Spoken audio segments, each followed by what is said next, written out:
Hong Kong court struck down laws on the Wednesday criminalizing people for going into the public toilets designated for the opposite sex, a ruling hailed as a forward step for the transgender rights. Also, a trans man known as K filed the lawsuit nearly 6 years ago in the light of what he described as an embarrassing and upsetting discrimination often faced by the trans people when using the public bathrooms. K was also encouraged by the doctors to use men's bathroom as part of his gender dysphoria treatment, but because his Hong Kong ID card identified him as a female, he could be fined up to Hong Kong $2,000, that is $255 for doing so.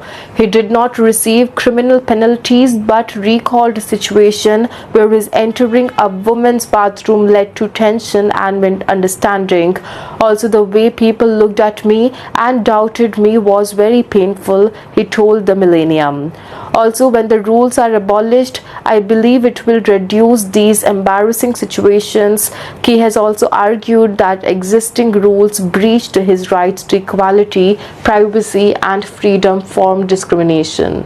High Court Judge Russell Coleman agreed on the Wednesday, saying that the laws create a disproportionate and unnecessary intrusion into the privacy and equality rights.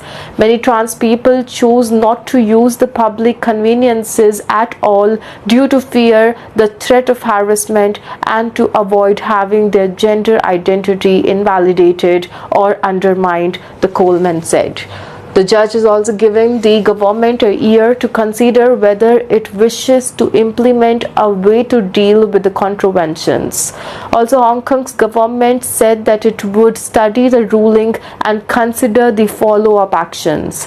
Transgender activists have notched a handful of wins in the Hong Kong's court, which are separate from those in the mainland China.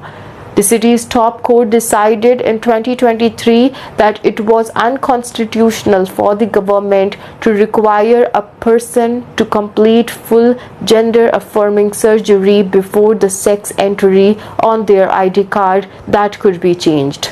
Key also said that the ruling was another forward step for the LGBTQ rights, but noted that the Hong Kong still does not have a gender recognition law.